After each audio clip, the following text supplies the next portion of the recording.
Hello, hello, hello. Welcome to this live webinar all about dyslexia. And actually, I see that there are already a whole lot of people in here, so this is great. My name is Karen Legitimacy, and I will be your host tonight. Hopefully, you are going to leave this presentation with so much new information and thinking about dyslexia in a completely different way. It's one of my personal and professional wishes in this lifetime to be able to really change the perspective of what dyslexia is and to help the people who are dyslexic as well as those who are helping people who are dyslexic. There are a lot of misunderstandings about what dyslexia is, what causes it, and this webinar is all about kind of giving you that information, the key information that really helped me on my journey with my oldest son first. That was my introduction to all of this, was with my oldest son, and I'll be getting into that in a minute. But I did want to start off with just putting up a poll and doing a little bit of housekeeping just to start. So over on the right-hand side of your screen, you're going to see that there's a place where you can select chat, and I just actually put up a poll. So let me just, I gotta publish that. So this is live, and I'm just hoping that technology will be in our favor tonight. So you should see a poll on the right-hand side that is just kind of a way for me to know who's here and what you might be looking for as far as information. And so we have actually right across the board, we have parents seeking help for their children. We have 40%, adults seeking information for self, and teachers seeking information for students. And these polls are really coming in, so that's really exciting. Also, on that right side, you're going to see a little chat box, and within that chat box, you can ask questions. So feel free to, comment if something really resonates. It's really helpful for me to be able to see like, oh yes, this is making sense. Or if you have questions, please do ask. I do have a presentation that I'm going to be clicking through, and so that will give you some visuals.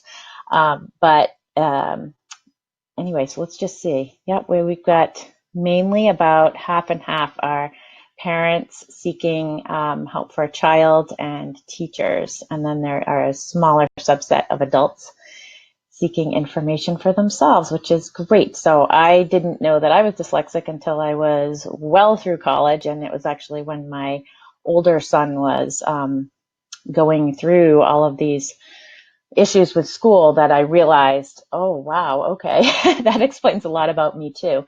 So once I understood that I was dyslexic, things changed a lot for me. So why don't we go ahead? I'm just going to go ahead and start the presentation. We've got a lot to cover, so we can just get going. Thank you guys so much for being here. I am located in Amesbury, Massachusetts, and you can put in chat where you're from. That would be great.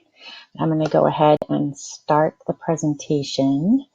And yes, demystifying dyslexia. Dyslexia can be very confusing, and there are so many different pieces of information out there. And what I kind of always felt was that hearing the actual word dyslexia for my son was really, really important, because before that, we didn't have that diagnosis, and it made the biggest difference knowing what we were dealing with. So let's go on here. So, as promised, I am going to be revealing my 3 top secrets about dyslexia.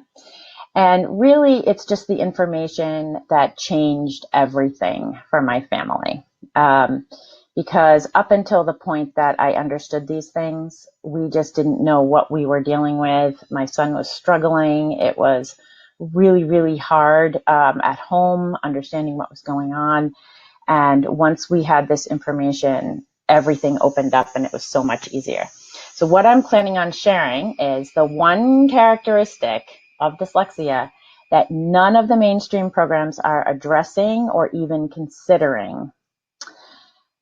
Number 2 is why sight words are so stinking hard. Why are they so hard? I remember thinking, what on earth? Why are the sight words so hard to grasp? And then the third is just that why many mainstream methods currently being used to help dyslexics are just really not able to reach them, and what actually does. So please watch all the way until the end, because there's going to be loads of information. I'm going to be telling you towards the end how you can get started in really, stopping the struggle for you or your loved one or your students. So as we move on, I'm just going to open the chat box here. And if you want to just say hello and say where you're from, that would be great in chat. And that's also where you can type your questions. Okay, so this may be very different information than what you are used to seeing about dyslexia. I really hope that it is going to change what you thought you knew about it. So get a notebook, shut off your phone, and keep an open mind, because this information, you may be a teacher and you may have training on how to help people with dyslexia, or you may be a dyslexic yourself and have misunderstood how and why it works the way it does and have been hard on yourself your whole life. Or, you may be a parent who is just really confused with all the information out there. So if you can just kind of suspend what it is that you think it is and just listen with an open mind, you will be able to get the most out of this webinar. And just be ready to hear a new perspective and ask any questions that you have.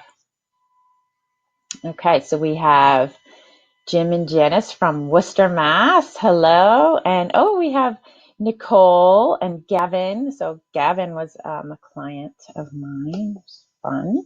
Okay, so first I wanted to tell you who I am. So I am the director and the owner of New England Dyslexia Solutions, located in Amesbury, Massachusetts.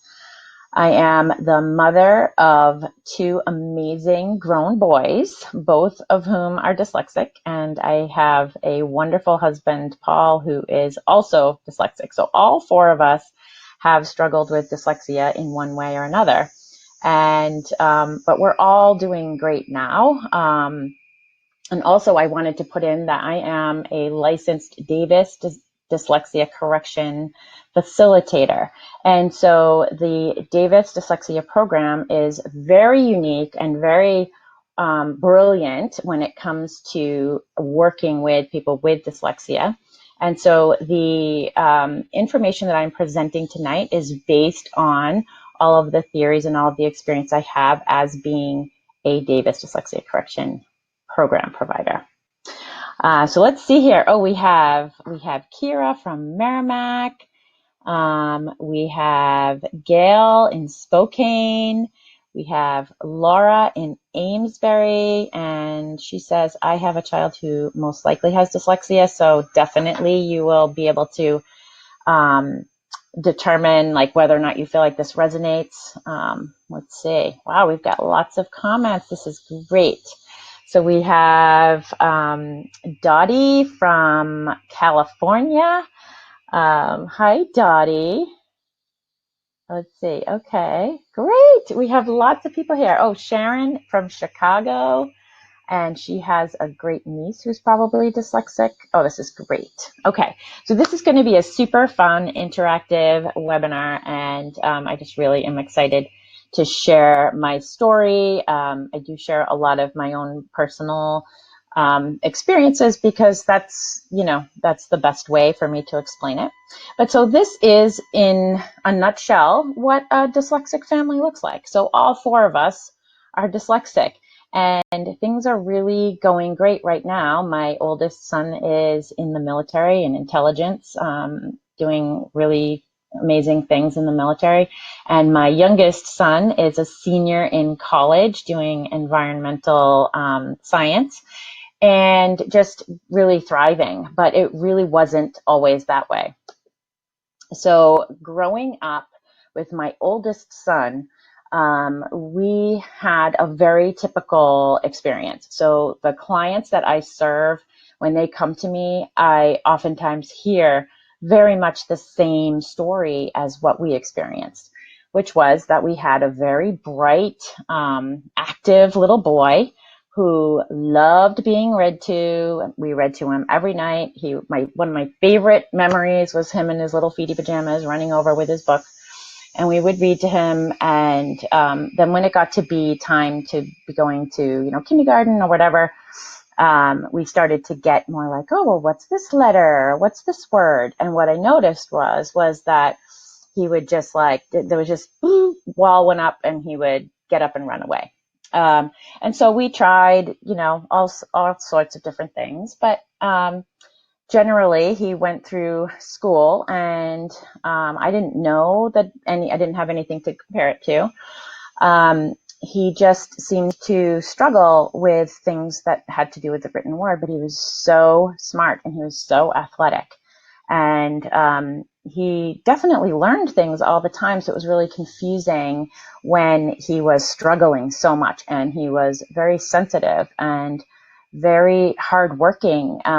Also had a sense of justice. So he would not want to be given a break on his homework because he knew what everyone else had for homework. So homework was a nightly struggle. It oftentimes ended in tears, not just for my son, but for me as well, because I did not know how to help him. And it was absolutely devastating, really, in so many ways, because everything that I tried just didn't seem to work. And even though I'm dyslexic, the things that he was struggling with were different than the things that I had dealt with myself. So as we were going through the school system, and things really started to show around second grade was really when I started to become concerned. But we kept going in and asking, is everything okay? And basically, my son was a very hard worker, as I said. He was very well behaved. He was very respectful. And he just kind of held it together during school, and then would fall apart at night. So I was seeing a lot of emotion, a lot of, like even throwing up before he was going to school. And it took us until the end of fourth grade before we really identified what was going on. So he had a lot of emotional baggage that was going on in his life, and his self-esteem was at a real low point come fourth grade.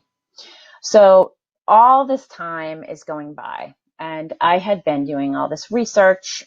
We ended up getting my son tested for a learning disability. It came back as a language-based learning disability. And at the time, I didn't know that was the same thing as dyslexia. So there are many different diagnoses that are actually, it's like the same thing. It's just using a different term, or it's a little splice of the bigger picture. So, auditory processing or visual processing disorder. There are all these different things that it's like more honed into one of the symptoms of dyslexia, but it really is like the same thing. So all this time we're struggling and looking for it. We had tutors, we had all these things. There was a brilliant man in San Francisco, California, by the name of Ron Davis, who was building a grassroots organization that was just phenomenal in helping people with dyslexia. So Ron Davis himself grew up, he had both autism and dyslexia, and was functionally illiterate until he was in his 30s, and yet had an IQ that rivaled Albert Einstein. So he had been, years prior, been working on ways to actually look at dyslexia in a different way, because knowing what it was like to be dyslexic, he kind of was able to figure out ways of doing things that were different, that actually worked for people who thought like him. So this is a picture of Ron Davis, and he is amazing. And eventually what happened is that I came upon, let me just go back.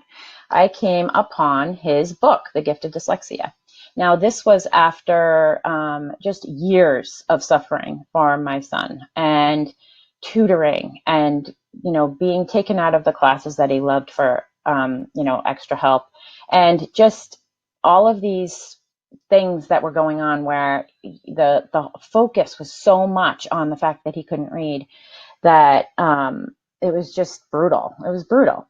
And at one point, my mother actually said, wow, I found this book and it really sounds a lot like Alex. And when I read it, I just got goosebumps. It was just like, and I honestly felt as though the book had been written about my son. So I went for it. I was like, you know what, let's get him assessed. There was only one facilitator in all of New England at the time. And we took him to the assessment. We had him go through the program, which is the Davis Dyslexia Correction Program. And literally everything just shifted. It was like a complete 180. His self-esteem just really rose because he understood how he thought, how he learned. And we're going to talk about all of that in a minute. But just that whole self-esteem piece is so, so important for an individual with dyslexia, because it's the piece that really, you can become very, very down on yourself and believe things about yourself that really aren't true, just because you're kind of being required to do things that don't fit your thinking and learning style. So once we read the book and we had my son go through the program, the change was so profound that I actually left my job in corporate America and went through the training to become a licensed facilitator. And I was on a mission. I was on a mission to get the word out to other families and to schools and to everyone I could talk to about this program. And I ended up working with Ron and his wife, Alice, who was the director of the Davis Dyslexia Association International, recently retired. But and we did a book tour, and I presented and I trained facilitators, and it was just a blast, and really trying to get the word out. And all the meantime, establishing my own private practice where I was working with clients from all over the world, actually. It's been really amazing. So let's just get into that. So that's a little bit about my story and where I come from. I have been in business now for almost 16 years-ish, and have been helping clients for all that time, and just really continuing to see just the amazing benefits that someone with dyslexia can receive from this program. But I wanted to talk a little bit about the pieces of dyslexia. And so those secrets that I talked about in the beginning, the three primary pieces of what I want to share tonight, are kind of all intertwined. So I'm going to try to break them out as much as I can. But these are basically the four pieces that I want to talk about tonight, which is, first of all, the dyslexic thinking and learning style. And then we will, once we cover that, we'll talk about how symbols and words are affected by this thinking style. And we'll talk about perceptual distortion, which that is the one thing that no other programs are even addressing or talking about. And then at the end, I'm going to share with you some tools and techniques that will really help. So make sure you stay till the end. Before we really get started, does anybody have any questions that you have right away that you would like to me to answer? There is a slight delay, so I'll just keep my eye on the comments, and if one pops up, we will address it. Okay, so let's get started. Okay, so first let's talk a little bit about the dyslexic thinking style.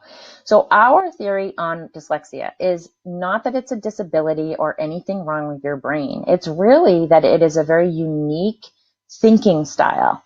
It's a way of thinking and using your imagination that makes you extremely creative, but it also makes working with words very difficult. So dyslexics are picture thinkers, and they specialize in nonverbal thought. So when we talk about the different types of thought, there are two primary ways of thinking. And one way is thinking in words. That's called verbal thought.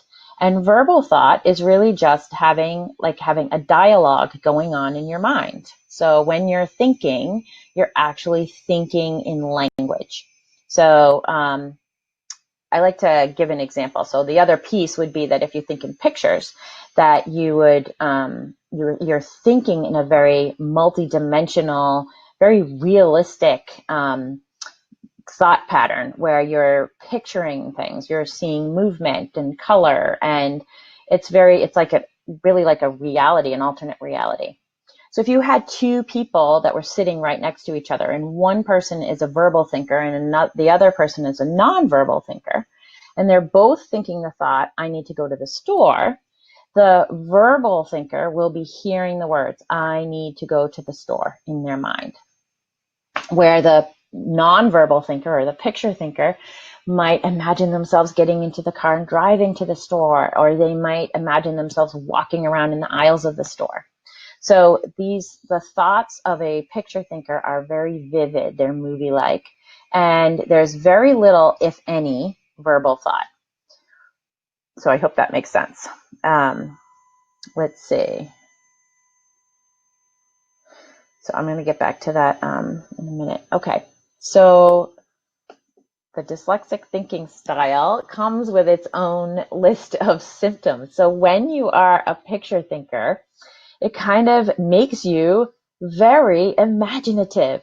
So when you can be off in your imagination and you can be picturing things and they're realistic and you can actually almost feel them, right? That they feel real, and you can get very lost in your thoughts.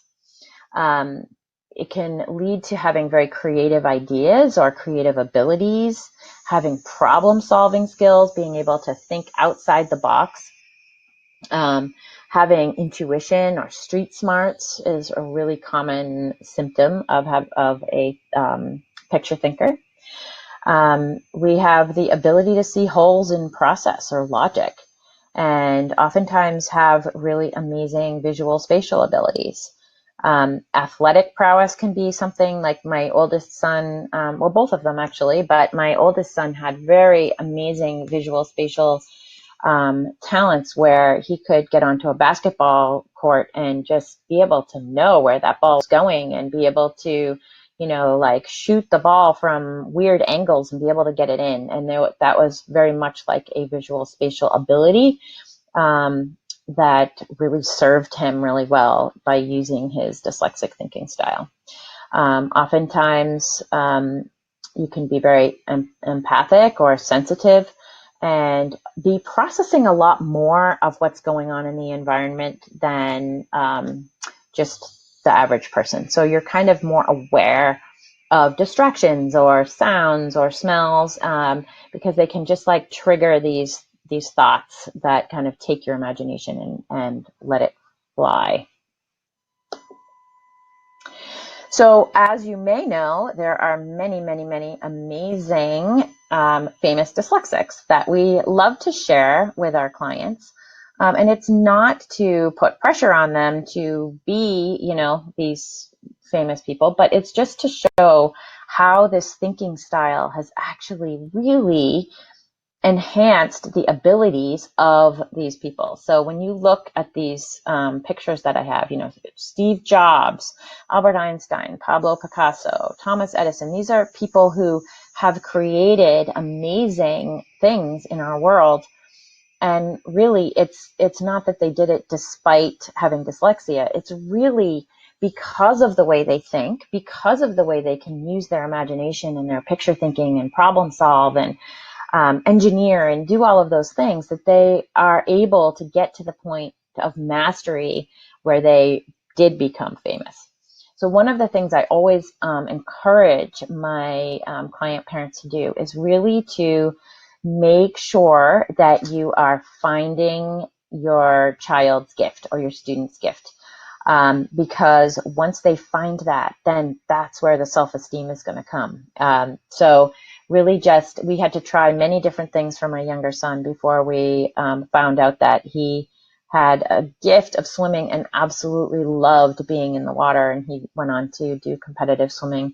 So, but that took a while, and he's also a big outdoors person, and that was always encouraged in our family. But so just look at these people, and if you can see that it really is because of the dyslexia. And a lot of these people, I don't know if the ones that are pictured have come out, but there are a lot of the famous dyslexics are coming out and really saying that. Like Sir Richard Branson, he has said, like, my dyslexia has made me who I am, and it has enabled me to build the empire that I have. So I hope that makes sense. Okay, so let's move on to the dyslexic learning style. So most dyslexics will learn best with hands-on multi-sensory techniques. So they learn by doing rather than reading. Anytime you can get your student or your child to be able to be involved and engaged in that learning process, it will stick, right? So the information can be integrated into their multi-sensory thought process by doing it, by seeing it, by touching it, by feeling it. So that is going to be super critical in anything that you do with a dyslexic learner. So let's talk about the dyslexia dilemma and how symbols actually get in the way when you are a picture thinker. So picture thinkers usually only think with words that give them a picture. And their natural ability to perceive those mental images three-dimensionally or multi-dimensionally, actually, it just really doesn't work in the world of letters and symbols and words and numerals. And I have a little example here. So if you look at this dog and you look at the dog from any direction, it's still a dog, right? So if you look at this object, though, and you change its orientation, it completely changes its meaning. So when you have an object and you can look at it from all multi-dimensions and you still know what it is, that's not going to confuse a dyslexic. What will confuse a dyslexic is when you have the same shape but you turn it around, and really in language, that's the only time that's going to happen, right?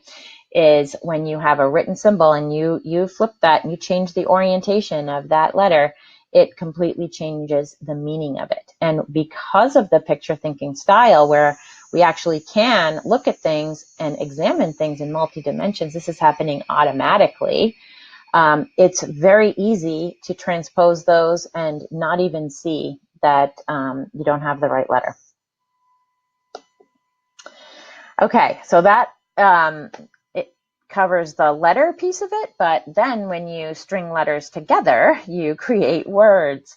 And so there is, a conundrum within that too, because if you're looking at a word and you're not able to figure out what the letter is, whether it's a B, a P, a D, a Q, then there's your first problem. But then you're linking it all together. There might be multiple letters that are confusing within one word. But then there is the next secret, which is the idea of sight words and why they are so hard. So basically, as a dyslexic learner is growing up, we will eventually be able to connect the letters C-A-T to the picture of a cat that we have. And eventually, that just becomes part of your visual dictionary. So some words are definitely easier to learn once there is a recognition of the symbol and how it is linked to the picture and an understanding of what it means. So anything that you have that's like, something that you can picture, something you could feel, something you could experience is going to be a lot easier to learn than it would be to tackle these abstract words. So abstract words that don't conjure a picture or an understanding may not be processed fully or at all. Okay, so when you think about the English language, and actually all languages have these little words, these sight words. If you were to, like, what would be the picture for theirs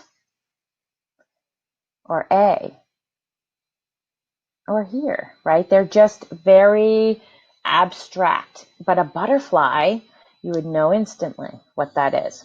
So what we know is that there are at least 219 words in the English language that cause major problems for picture thinkers. And they're all of those little words like the, of, if, and. And if you've ever seen someone who is dyslexic reading, you will notice that those are the ones that are usually transposed, added, omitted, and usually, very difficult to have it stick. Okay, so let's talk a little bit about the signs to look for when you are, if you're wondering about whether or not you or your child or your student has dyslexia. One of the things is inconsistency. So really, inconsistency is one of the most consistent things about dyslexia, is that there is a lot of inconsistency. So sometimes it's okay, sometimes it's not. Sometimes sometimes it looks like they can read, and other times they're just stumbling all over the place. Sometimes their spelling is okay, other times it's atrocious. Letter size and spacing might be all over the place, but that may not always be. So I remember thinking, okay, once we had a basic idea that my son had a learning disability, I would start questioning it, because on some days he would be able to do it, and then other days it would be a nightmare. And on those days I was like, well, maybe he's actually okay. Maybe he should. So there's this confusion that happens that, it's really hard to know because of the inconsistency. So another thing that you might notice is addition of words. So when reading out loud, you may add words that aren't there. You might transpose words like for and from, the and or even words that look alike. And you might omit words that are there, and a lot of times those are going to be the sight words. And sometimes it's like there will be inconsistent word recognition. So I remember for my son, names were really, really hard. So I remember one time him looking at the name Sarah, and he read it, and then the next time he read it, he was like, trying to sound it out. And then the next time he read it, it was like harasa, and it was just, very, very inconsistent. And you could see that happening with the sight words too. So sometimes it would be put, and then the next time he would say but, and then it might be tub. So just like all of these transpositions in words that, were just, it's like, but you just said put right up here. Why is it that right down here, the same word is tripping you up? So I hope that makes sense. If that makes sense, if you guys are resonating with this, throw in some comments, say hello, and let me know what you think. So another sign to look for would be complaints of visual perception distortion. And we're going to get into that in a little bit. I'm going to talk more about that. But basically, what can happen is that as a dyslexic, you experience a visual distortion when you're reading. And so for me, what would happen is, if I had been reading for a while, the words would kind of start to come up and hover a bit. And there would actually be even like a little shadow underneath. And usually, I mean, it would get progressively worse if I didn't like make an adjustment. So I'd have to kind of like,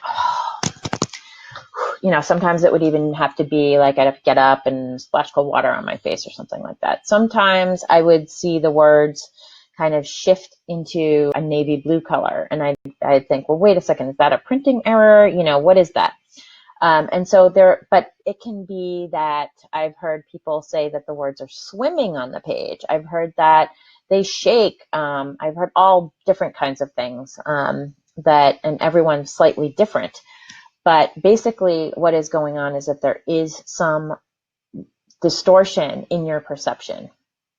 And that's even happening when you're transposing and when you're eliminating words that are there and adding words that aren't. There can be complaints of headaches and stomach aches while reading, and that is super common. I know I suffered with headaches my whole life until I had my program and learned how to stop being so.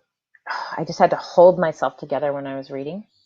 And my son, both sons actually complained a lot of stomach aches while they were reading. And initially I just thought, oh, it's just an excuse. I don't want to read. But I learned it the hard way with my oldest, who actually got sick all over me. And it was an eye opener. Thought, wow, okay, this is the real deal. Okay, so I'm just going to go on to some comments here. Says, so Tracy, she's from, looks like Massachusetts, found out in my early 40s I was dyslexic, but found Karen in early 50s. Oh, Tracy. Okay, so maybe I wonder if you're the Tracy I'm thinking of right now. Okay, so someone says dead on. What about seeing part of a word and then it changes, like a moving box, only with a portion of the word showing? Totally. So that would be definitely a perceptual distortion, and one that, not everybody would see, but certainly, yes. So like if there's a shifting, or, you might see part of the word and then the rest just kind of dissolves away. So there's so many different ways that a dyslexic can be perceiving things. And that is one thing that makes it so hard for classroom teachers to identify this, right? So just, being in a classroom with all of these different kids, and all of them have different, symptoms and different things, and things are sticking and things are not sticking. And so it just makes it really, really confusing. Which is one of the reasons why we work one-on-one with our clients. But let's go on. We have some more signs to look for here. So you have a smart, hardworking person who really cares, and they are avoiding, they're frustrated, they're overwhelmed, or they're just unwilling to read. And my theory is that every person, it's like human nature, you want to do your best. Everyone wants to do well. And so if there is a struggle, if there is frustration, if there is avoidance or overwhelm or just unwillingness, there's a reason. And it's a real reason, right? We have gone throughout our lives and people think that we're lazy or that we're careless or that, whatever. And that's just simply not the case. And that really has to end. And hopefully by doing these webinars and spreading the word about dyslexia, that will change. One of the other signs that is so critical to understand is that intelligence does not, like dyslexia has nothing to do with intelligence. In fact, most dyslexics have a higher than normal IQ. But when you see a student who is highly intelligent, but their abilities to read and write don't match that, that's a pretty big red flag that you might be dealing with dyslexia. So for instance, my son, if you asked him to tell you a story about a cat, he would have the most awesome story going on about these amazing adventures. It would be so imaginative and amazing. But if you asked him to write that, it would be like, the cat is black. The cat is sad. the cat, and it would just not even come close to what he would be able to do just saying it. So when you see that, that's a big red flag. Reading and rereading with very little comprehension. So this was me. I would have to reread things all the time. And I did very well in school, so I never would have been identified as dyslexic. And I graduated at the top of my class in college, but I had to work so much harder than my peers. So when everyone else was in bed asleep or out, partying or doing whatever, I was still cramming and still, trying to get through those chapters. So there was a lot of, concentration and reading, and rereading and losing your place or not fully understanding what you read. Phonetic spelling is another example. So was, W-U-Z, or, words like that that are misspelled. And then one of the biggest ones is like, you think they've got it. So you're doing your flashcards and they can do all of these sight words and you're like, yeah, they got it, woohoo. And then the next day it's like starting all over, or they're trying to sound them out or something like that. So, and that also happens even as an adult. Like I remember studying for a test and not just like trying to memorize and saying, okay, I got this. And then going into the class and having just everything go blank, and when that happens to you and you don't know why, you can think that you're going crazy. It's very, it's such a, tough on the self-esteem. Okay, let's see. So, why the inconsistency? So now we are talking about my number one secret, which is the one characteristic of dyslexia that no mainstream programs are even talking about. They don't even know about it. And it is so important to understand when you are dealing with dyslexia, when you are working with someone with dyslexia. It is so critical. So it is called disorientation. So if you were to get the book, The Gift of Dyslexia, there is a lot of information about what we call disorientation. And it really is a perceptual distortion that happens when you are confused, when you have reached your threshold for confusion. So this is the other piece. So perceptual distortion will happen once you've reached a certain level of confusion, which is why you can see that there is this inconsistency that happens.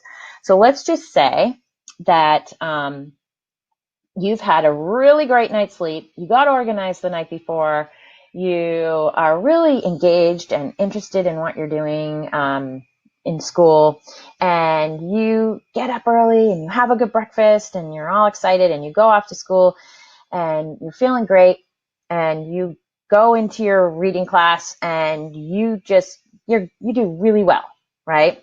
On that day, you had a threshold that was way up here, right? Because you were well rested and you felt great, right? And so when you went into that reading class, you may have been getting confused, but you never surpassed the threshold.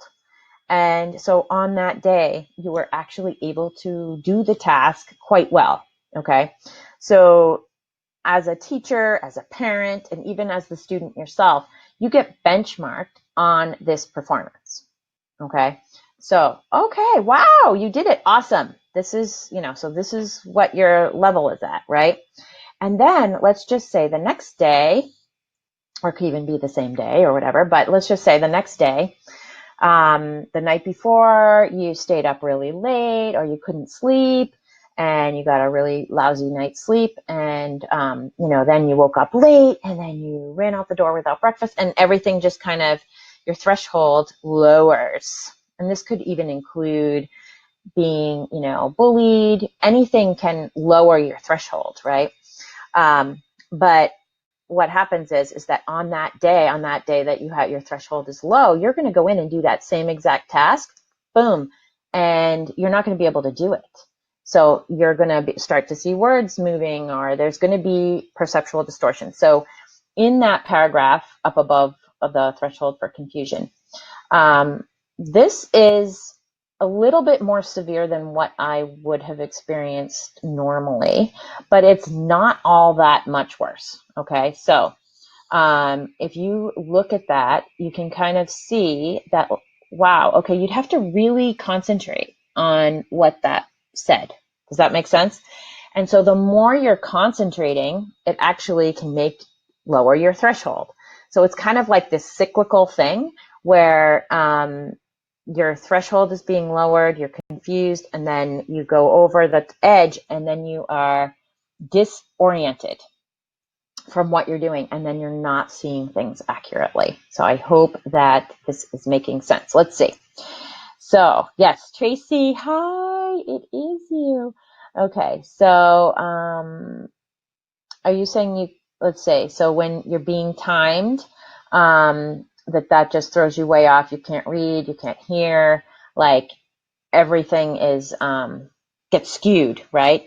So when you are disoriented, it can actually affect all of your senses. So you can be hearing things, your balance can be off. I have been in situations where I was very disoriented and having the room spin, being stressed.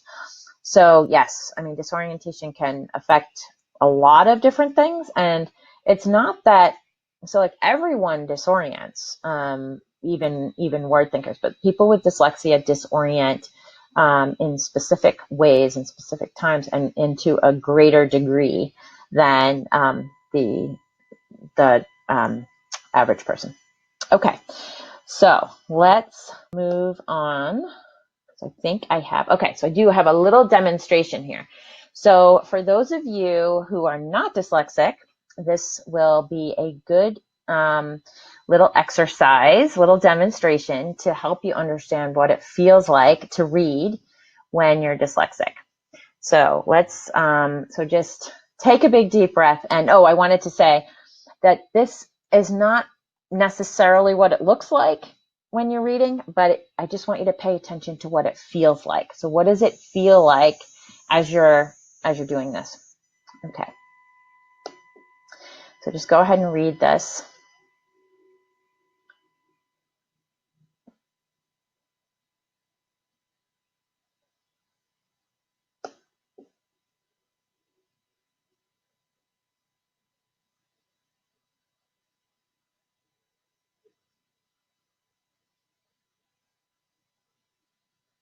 Okay. And now we're going to have a pop quiz. Just kidding. Okay. So how did that feel? I would love for you to put in comments how that made you feel. Did you feel frustrated? Did you feel stressed? Confused? Did you feel nauseous at all? Right? Did you find yourself like giving up, or did you double down and did you like employ extreme effort where you're like, I'm going to figure this out? Right? Could you answer any questions about that passage with certainty? So really think about that. And then what if this is how it felt to read all the time? Would you want to do 2 hours of homework after struggling like that for 6 hours a day? Understanding disorientation and perceptual distortion and how that affects your experience trying to read is huge, because after I understood that, then everything changed for my family, because I could understand what was going on. I didn't get upset with my son anymore. I understood that maybe he needs to just take a break. Maybe he just needs to stretch, or maybe he needs to reset himself. Where before I would be pushing, come on, let's go, let's go, let's go. Let's just get this done, right? So if that makes sense to you, if you can resonate with that, let me know. Okay, so I am going to give you the actual passage so that you don't have to stay with that confusion, because that wouldn't be very nice of me. So just quickly scan that, just to kind of fill in those holes. And what you'll see is that I took out the sight words, all of those abstract words, and then I gave you a little disorientation at the end. So let's just see some of the comments. Let's see. So we have that you felt frustrated, had no idea what I was reading. I tried harder, but hard to understand. I felt like I needed to read it again, maybe several times. We have another one, confused and frustrated. I couldn't understand anything. Right. So that's just a sampling of how it feels when you're struggling and you want to understand it. You want to know what's going on, but there's the veil over it in some way. Okay. So let's go to, let's see. Okay. So let's talk a little bit more about this inconsistency and perceptual distortion and how it relates to dyslexia. So everyone can relate to disorientation when it comes to, my most common example would be driving in your car. So when you're driving in your car and you're thinking about whatever it is you're thinking about, whether you're a word thinker or you're a picture thinker, it's just kind of like your body goes on autopilot. You start getting into your thoughts of, where you're going or something in the future, something in the past, whatever.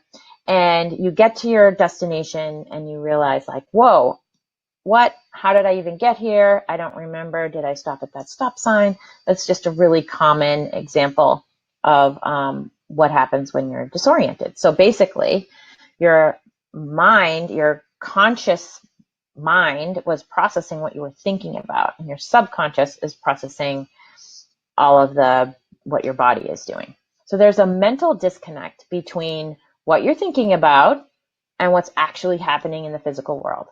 So that is a perfect example. Or if you've ever been like in a boring business meeting and your mind kind of floats off and you're just thinking about what you're going to be cooking for dinner, and the person who is presenting is kind of just starts to sound like Charlie Brown's teacher. And then maybe something will pull you back, and you would be able to focus again. So that's kind of the feeling of disorientation. But for someone with dyslexia, disorientation is an automatic and involuntary response to confusion. So all different kinds of situations, but usually it's going to be with symbols, words, letters. They can be sound symbols, but symbols. And it's going to happen quicker when that threshold for confusion is low. So when the bucket is full, then, it's just going to be way harder to be able to function. And once you're disoriented, information will not be perceived accurately. So if there's one thing that you guys can take away from this webinar, it's that. Okay. So once a person with dyslexia is disoriented, the information that comes after that is not going to be perceived accurately. It's not going to go in. So definitely start to look for signs of disorientation. And when that happens, they have to have a break, or once they have a program with me, then they would understand how to shut that off and be able to do that in a quick and easy way. But definitely understand that pushing someone who is disoriented is not serving them, you, anything. It's just not going in. And that this perceptual distortion can vary minute by minute, day by day. So some days you have great days, some days not good. And the disorientation is virtually limitless as in the ways that it can manifest. So every dyslexic is different. Everyone experiences different things, which is why in some ways it's very much a moving target for people who are trying to help and don't understand this concept of disorientation. Your senses are skewed. Okay, so I have a question here. How long of a break and what kind? So if you could just confirm whether you're a teacher or parent or whatever, I would just say that, I mean, sometimes it can be simply moving in your chair or taking a big deep breath or, just kind of shifting, right? That kind of gets you back into your body, because what it kind of feels like is like, ooh, you're just like floating away, right? Ooh, your mind is just like, ooh. And when your mind goes, then that's where your consciousness is. So it's kind of like bringing yourself back and taking a big deep breath and just kind of like getting yourself set. But then there might be other times where the confusion is just so profound that they really need to actually, move themselves from what they're doing. And then when they come back, they can have a clearer mind. So I hope that answers your question. Okay, you are a teacher. And I do get it that it's really hard in a classroom setting to provide those types of things. But even, squeezing koosh balls or having a sip of water or something that's going to enable them to kind of shift back into the present moment. So I hope that answered your question. Okay, so you're saying that you're allowed to have them move a lot, which is great. I mean, that's fantastic. I find that some kids that I work with do really well if they can just stand up. Just standing up helps them a lot. Okay, so I had already covered this, but it's important to know that when you are disoriented, your senses are skewed. So you're really not perceiving accurately anymore. Okay, so secret number 3, why most of the interventions trying to help dyslexic learners are not helping as much as they could. Okay, so first of all, they're not addressing disorientation. That is the secret. That is the number one thing that other programs are not doing. And really nobody's even talking about it or even seeing it as part of the problem. So just remember that dyslexic learners are experiencing something very different than their neurotypical peers. Right? It is not the same experience. It is not the same academic experience at all. You have a word thinker, and let's talk about this a little bit too, because I missed this before, is that about 80% of the population develop verbal thought as, and it is developed.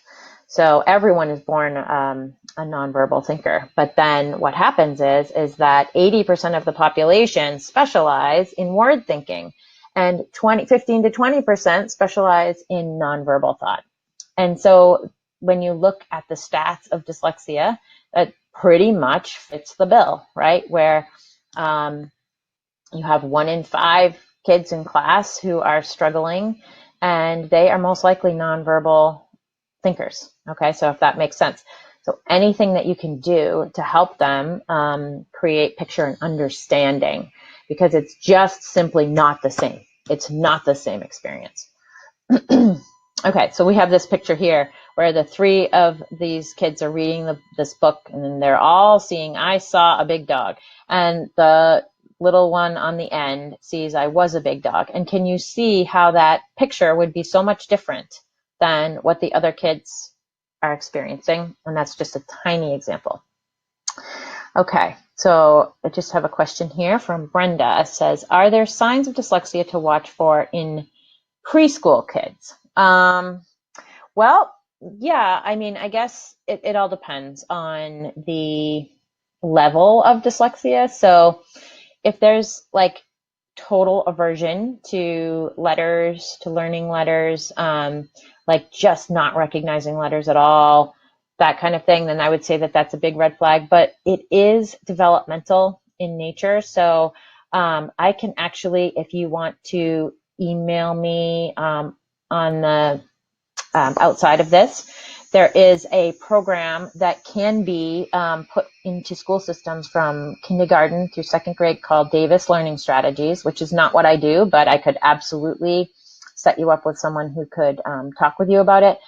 But basically what it does is it uses these techniques in the classroom from kindergarten through second grade, so that, and it reaches all kids. So all kids learn their letters in this way, which I'm going to be showing you how we do that. But, all the kids learn their sight words.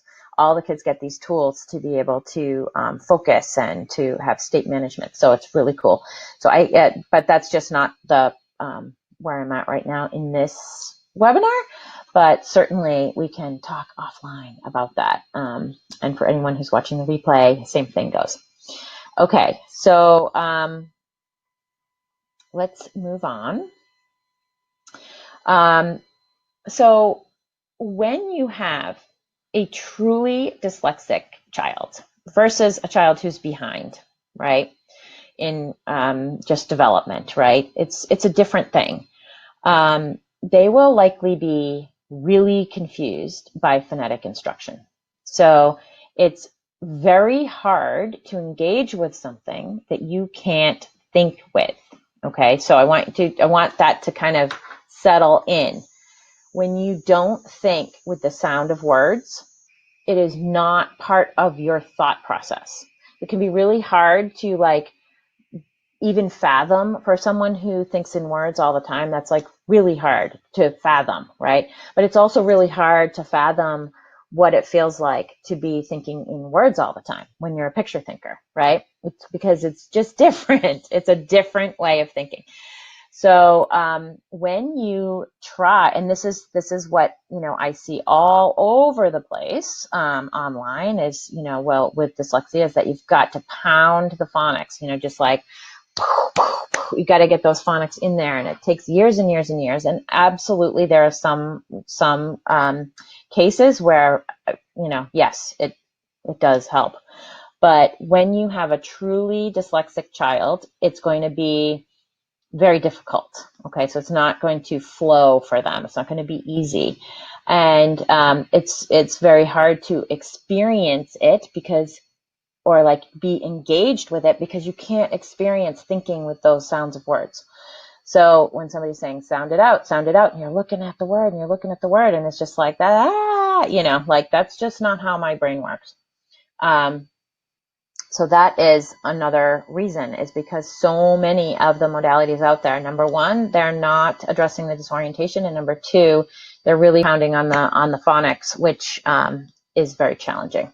It just doesn't fit. It's like trying to put a square peg into a round hole. Okay, so I hope that makes sense. So let's do a little demonstration, and this is also another way of being able to feel what it feels like to try to decode as a dyslexic. So right up here in this black box, you have what the shape sounds like. Okay, so if it looks like a Q to you, you're going to pronounce it as a D or a T.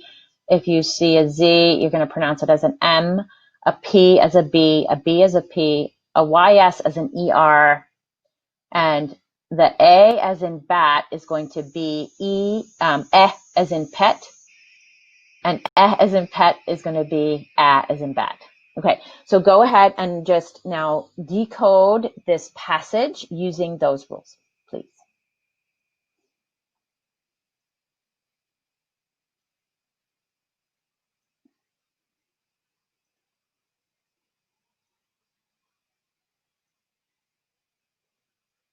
Okay, and stop. All right, so I would love to hear how that felt for you. How did it feel to try to decode that? Was that challenging?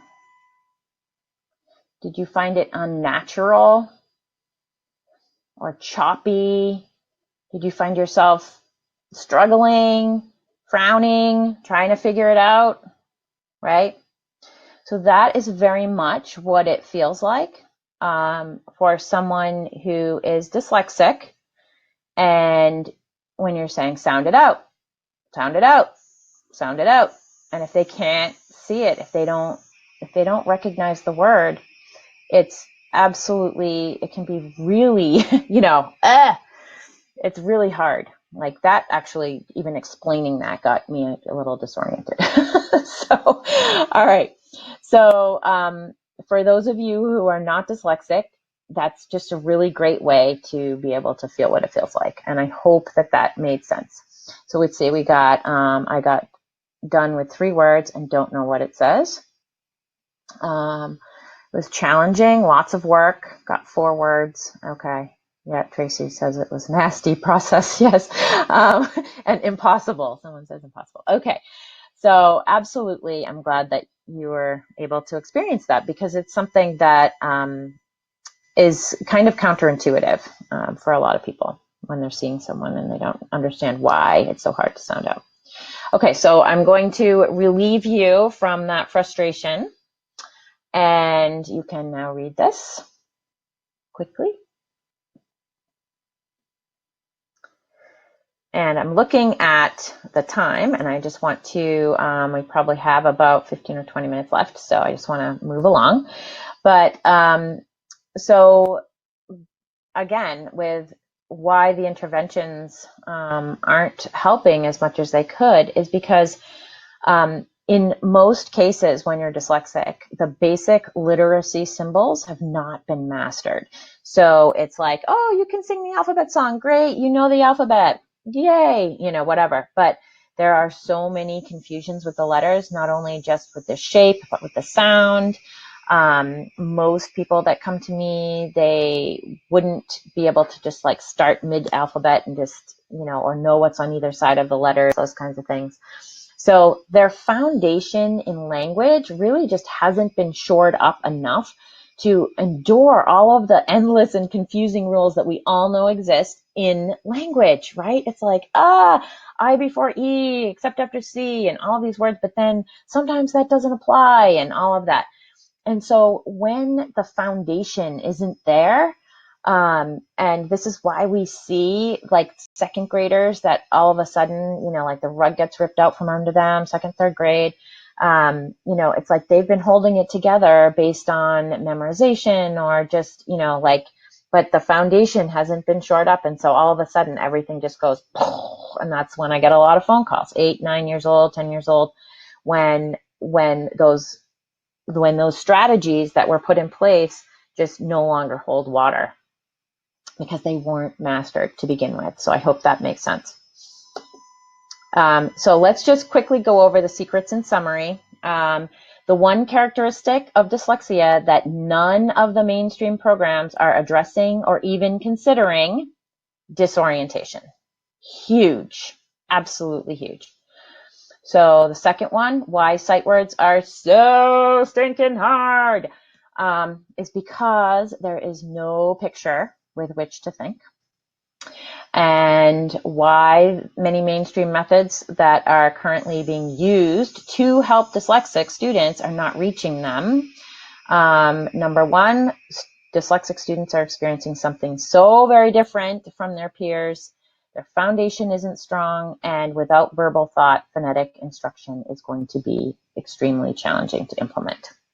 Okay, so I hope that makes sense. So now let's get into what can be done about this.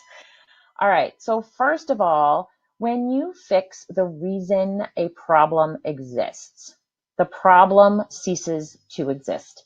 So what we really need to do is get in and fix those primary reasons why there is so much confusion. Okay, so dyslexia can feel so confusing. I remember the analogy I use is that one day I came home from work and I walked into my kitchen and I stepped on my kitchen floor, and all of a sudden all this water started bubbling up from the floorboards. And in my head, I was like, what? You know, like, oh my gosh, this is horrible. I was imagining like all of my walls like just flooded, having no idea what was going on. And we finally got a plumber to come in, and he found out that our dishwasher had become the tube had become undone. And so the water was just from that. Well, I kind of feel like so many people feel like dyslexia is like the flooded house. It's like, what are we going to do? Like, where do we go? What do we do? And really all we need to do is find the missing pieces and fix them. And it is totally possible to do. I have worked with hundreds of clients over the past 15 years, and it works. It totally works. There is follow-up work, and I will get into all of that in a bit, but when you can fix the reason why the problem exists, the problem ceases to exist. And disorientation is one of the biggest reasons why the problem exists, because they've been disoriented for most of their lives, their learning process, and things are missing. Okay, so addressing disorientation, we're talking about state management, your personal state management, right? So when you have someone who is so confused, so frustrated, just like, oh, this is just not making sense, and you're just like, ugh, you just completely shut down. And so there is literally going to be no learning happening once that happens.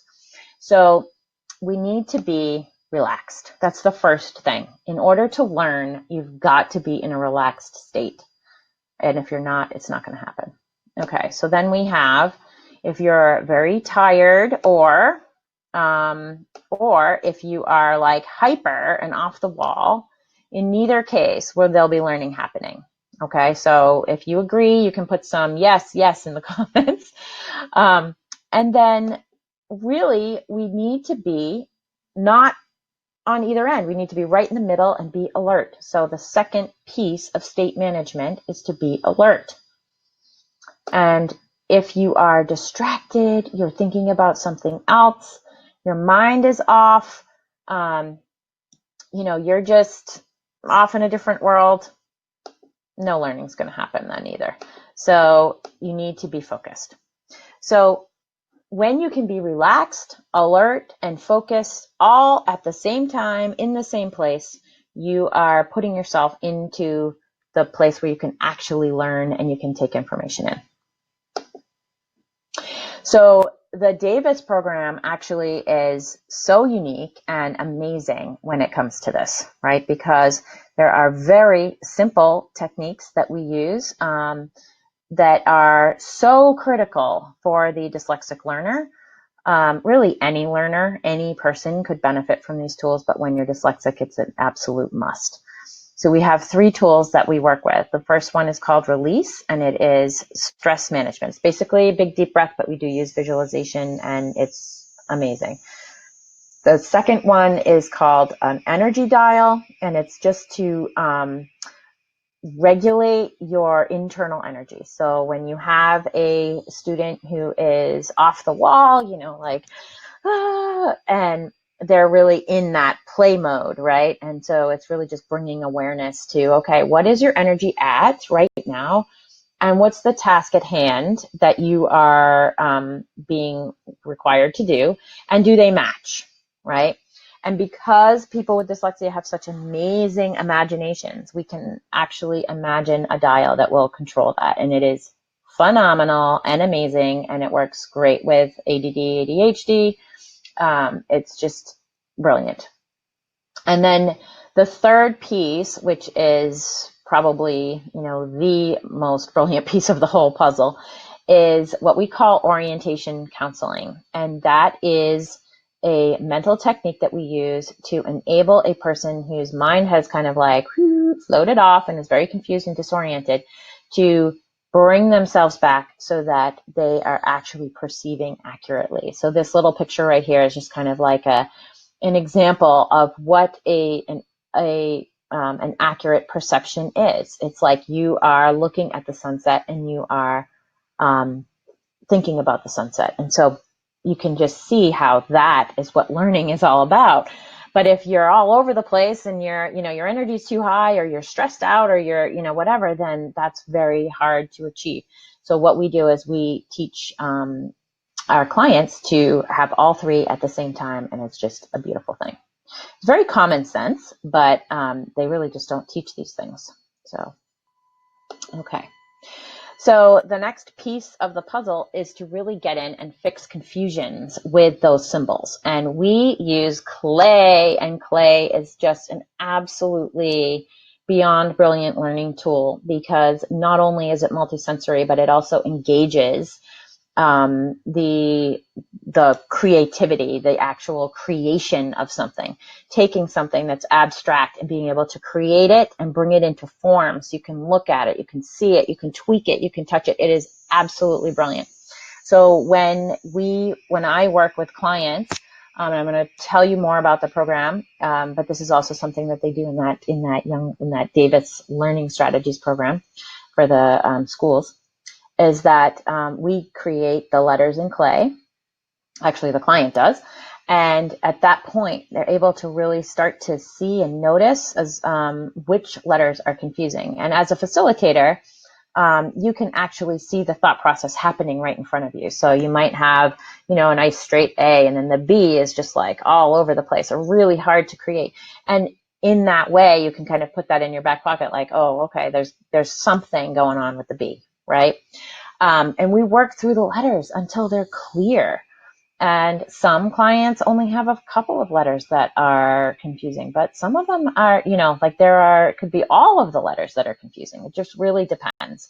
And just so you know, too, there are levels of dyslexia. So there are very mild people that have mild dyslexia, moderate, and all the way up to very severe, where we have people who are illiterate, like cannot read at all. So that's one thing, and just really depends on the person, how many confusions they have. And then once we're done with letters, really think about it. All the letters have to be cleared, uppercase and lowercase. The lowercase B's, D's, P's, Q's, that's really common, but there are all kinds of letter confusions that can happen. But once those are clear, then we move on to punctuation, because punctuation is a whole nother animal. A lot of times you'll see dyslexic students, when they read, they just blow right by the punctuation. Or adults, this is actually for adults their favorite part of the program, because they can actually be with the punctuation mark and understand it and create it and look at it and be like, oh, okay, I finally get it. It just sticks. Like, okay. So we have a punctuation piece of the program that's just brilliant. I have a question here.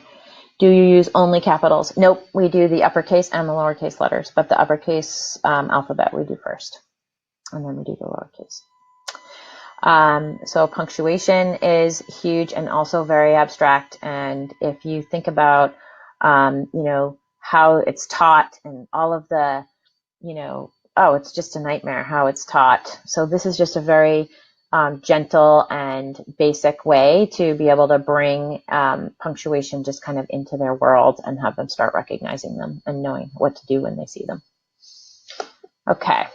And then we need to fix confusions with the sight words. So out of all the millions of words that there are in the world, there are about 219. It varies a little bit depending on the person. But we know that there are approximately 219 words that cause problems for picture thinkers, for people with dyslexia. And they are, no matter what the age, those sight words, they're the little words, they're the abstract words. And so we have an example of how we do it. Now there's a whole process that we go through, but basically it's really important that the client understand what the word means. So when you don't have a picture for something, there's nothing to anchor it in your brain. So that's why, they don't stick, because what the definition of a sight word is you need to know this by sight, but we're not going to tell you what it means. And so for someone with dyslexia, this is a problem, because we need to have a picture. We need to understand what it means in order to process it, because we do not have that verbal thought that's going on that the average reader does, right? So someone who's reading and they're just reading along, but it's following along with their thought process is not, they're incorporating the sight words. Someone with dyslexia is almost always trying to translate. What is it? Okay, so what's this word? Do I have a picture for it? No. And it's just this back and forth. That's not really on a conscious level, but that's it's like your brain is working so much harder. So what we do is a process where we actually have the sight words. We have a list of sight words. It can also be called the Dolch word list, the problem word list, the red word list. And these are really common words that all, primary school teachers would know, I think. But anyway, so we go through a process where, so let's look at the first example of the word there, spelled T-H-E-R-E, and it means in or at that place. So we would talk about it, and the client would get an image in their mind, finally, after talking about enough, and they would make a model that would represent that. So it would look something like this: in or at that place. And once they have that picture, they actually create the word. So they're creating those letters. And we go through a process where we have them make a mental picture of it, and they can see it just as clear as day, just like it is right in front of them. And they can spell the word forwards and backwards and forwards, and they know the definition. And at that point, it is mastered, and we call it done. And then if you look at this other side, it means belonging to them. And I've done this presentation many, many times, and I have had people after the fact write to me and say, oh my goodness, I now, just from looking at that, I now know the difference between there and there. So it's very powerful, and it is a really cool process, and it's very gentle, and it just enables all of those blanks and all of those potholes to get filled in. And once those are filled in, it's astonishing how much your reading improves. So we also have reading exercises that we use to eliminate the overwhelm and improve eye tracking and prevent guessing. Really, really helps with spelling and promoting comprehension without sounding out. You don't use the phonics in this. And lastly, we want to make sure that we are sharing with clients the giftedness, like the amazing parts of dyslexia. So many times all you hear is that you can't read, or math is hard, whatever, and you're getting pulled out of classes that you would normally love. Like I just recently assessed this beautiful 15-year-old, and she was saying that she gets pulled out of woodworking, and that would be, she so wants to go to woodworking. And so it's really hard because, yes, reading is really important, but also all of those activities that would definitely promote that thinking style sometimes get taken away.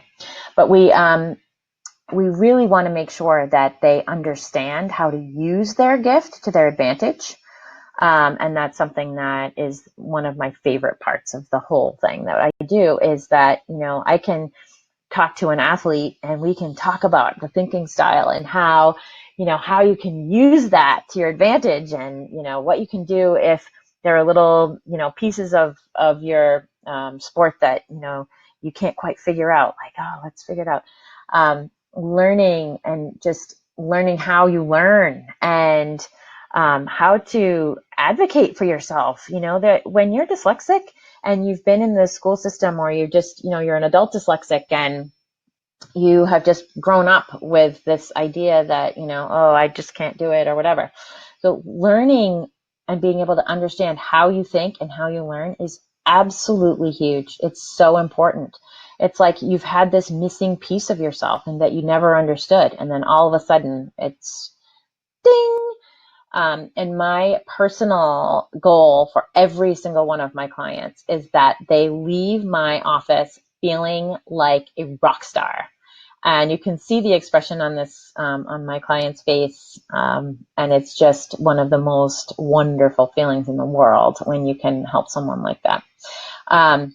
And just having the tools to be able to regulate yourself and be able to focus yourself and be able to eliminate those negative symptoms of dyslexia so that you can just, be on the same playing field as everybody else and have dyslexia not be the thing that holds you back from doing whatever it is that you want to do in your life. So that's my goal, and it's 100% possible. I've seen it over and over and over again. So I hope that sheds some light and some hope for those of you who may be, struggling with a child who has dyslexia or a student or whatever. So we are at the final end, and I wanted to just quickly put up an offer because really this webinar, I hope, has been super, super helpful. But truly, where I can help the most is if you or your child come in and work with me and go through a program. So I love spreading the word, but really, this program is so brilliant, and I hope so much that you will take advantage of this offer. So the first step, I wanted to go over what it is that needs to happen. So the first step is an assessment, and you can see more information about that assessment over on the right-hand side, where I just posted a place where you can actually schedule an assessment with me. It is a 3-hour consultation where we go over with the client. It's an assessment. It's not diagnostic, but I can absolutely tell you at the end my professional opinion as to whether or not you are dealing with dyslexia and the severity and all of that. It's just a true diagnosis needs to come from a neuropsychologist. But we're looking at each person holistically and whether or not I can help. So it is a very, very, very positive meeting. In fact, I had someone just leave my office last week who, was just walking on air after the assessment. So the assessment itself can actually change your life.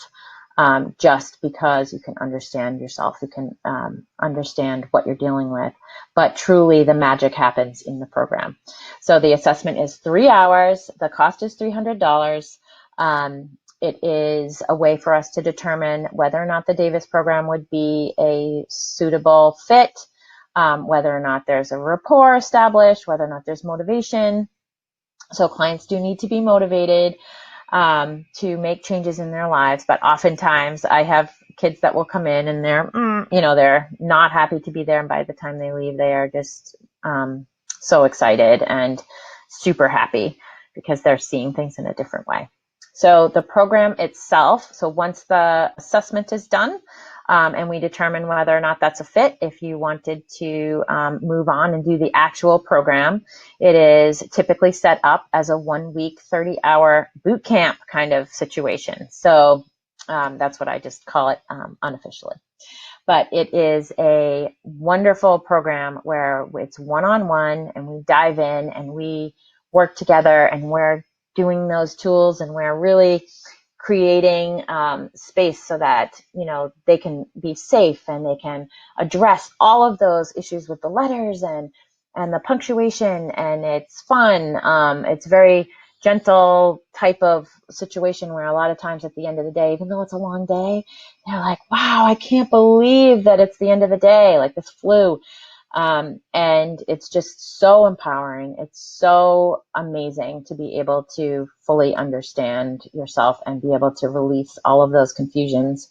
And it doesn't have to be hard. It doesn't have to be hard. So that's a 1-week, 30-hour intensive program. I do work on vacation weeks. I know that's oftentimes a big question. We can work around holiday weeks, things like that for the older kids. But I do work year round. So whenever is mutually good for both of us, then we set that up. On the last day of the program, we have a support training. So anyone who would be working with the student or the client, anyone who would be wanting to support them in the follow-up work. And the follow-up work is essentially completing the sight words with Clay and doing the reading exercises and continuing to work with the tools of focusing and all of that.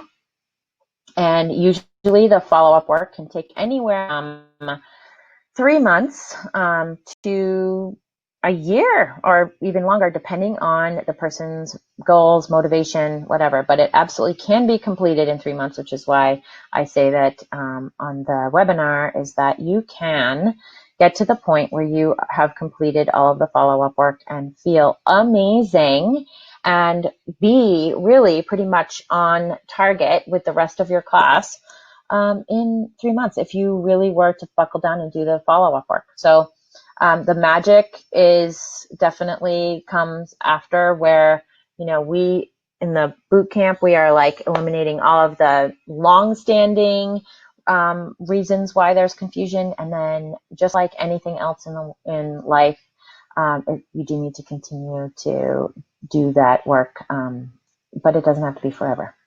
So there are follow-up meetings that we have, and 3 follow-up visits that we have.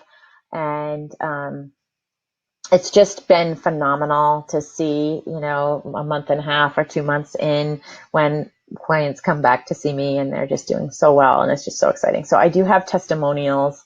If you click into the offer, there's a whole bunch of little video testimonials of people that I've worked with who will share their experiences with you. So that's super fun. And aside from that, I can see if there are any questions that have popped up, and we are pretty much right on target to end this webinar. Let's see. Okay, so there's lots of them. Okay, so Tracy, who worked with me and came for the assessment, she says, best 3 hours spent, followed by the most awesome week of my life. Changed my life in my 50s. I wish I had this in school. Oh, awesome. Come on in, Tracy, for a follow-up. I'd love to see you. Let's see. So then we have another comment that says, I would love to see the K through 2 work. Awesome. So because I had a little technical blip and I don't see your name. So if you could send me an email, just reply to the webinar, just let me know and I'll definitely send you some information on that. Let's see. So it says, are there any Davis services on the west side of the US? Yes, there are. If you go to dyslexia.com, you will find a facilitator list there. So absolutely. There are people in California who do that, all over the world, actually. Anything else? Let's see. All right. I think that's about it for questions. So if there are any others, you can feel free to reply. The offer is still up. I think that what I will do is I will leave the offer up, and your next steps are just, you know, really don't wait any longer. Just schedule the initial consultation. If this resonated with you, if there were moments that you had goosebumps or that you were like, oh my gosh, like this is explaining everything, then don't wait. It's just like, it's one of those things. That's your intuition telling you to do it. So just schedule the 3-hour consultation, and at that point we'll know what the next steps are. And it's with me, and you know, there's only one me in this in my office, so you know, just schedule that while there's still opportunity. I did open up my calendar, but do that. And yeah, so just follow your gut. And I have I have a parent here who just signed up for the program. Yeah, so she can't wait to start the program. So yay. Yes. So, you know, I'm always scheduling out. So just claim your spot and take some action to address this, because it doesn't have to be so hard. It really doesn't. It doesn't have to be. You have my word on that. So thank you so much for being here, for staying through this whole presentation. It's amazing. If you know of anyone who might benefit from this information, please feel free to invite them to my next webinar, or share the replay. You'll be getting a replay link, and you can feel free to send that to anyone that you think might be you know, just struggling and need this information. You can also join my Facebook page at NE Dyslexia. And I post things daily and all kinds of information, and I do videos periodically, and you know, it's just a really great place to kind of be in a community. So I hope that you guys will all take me up on this offer, and that I will be meeting you in person very soon. And I look forward to seeing you soon. Okay, thank you. Bye-bye.